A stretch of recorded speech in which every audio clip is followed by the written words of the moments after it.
ஏற்கனவே ஆளுநருக்கு எதிராக திமுகவாக இருக்கட்டும், கூட்டணி கட்சிகள் எல்லாமே ஆளுநருக்கு எதிராக கருத்து தெரிவிச்சுட்டு வருவாங்க. சொல்லப்போனால் ராஜினாமா செஞ்சுட்டு போங்க, இந்த ஆளுநர் தேவையே இல்லை அப்படிங்கிற அளவுக்குலாம் பேசியிருக்கிறாங்க. இப்போ இந்த தீர்ப்பு வந்ததுக்கப்புறம் அது இவங்க எதிர்கட்சி அதான் திமுக மற்றும் கூட்டணி கட்சிகள் ஆளுநருக்கு எதிராக தான் பேசுவாங்க. இப்போ ஆளுநர் RN ரவிக்கு அங்கே டெல்லியில் ஏதாவது அழுத்தம் கொடுப்பாங்களா?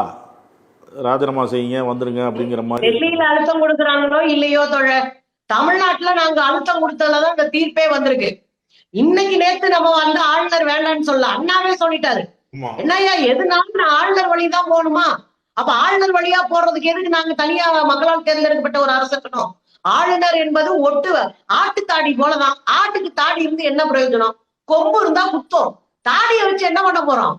அப்ப ஆட்டு தாடி எப்படி ஒரு ஆட்டுக்கு வேஸ்டோ அது போல ஒரு மாநில நிர்வாகத்திற்கு ஆளுநர் வேஸ்ட் அப்படின்னு அண்ணா காலத்துல இருந்தே ஆரம்பிச்ச மாநில சுயாட்சிக்கான உரிமையில ஆளுநரை நிராகரிப்பது ஆளுநர் தேவையே இல்லை என்று சொல்லுவது நம்முடைய அரசியலா இருக்கு, தமிழ்நாட்டினுடைய அரசியலா இருக்கு.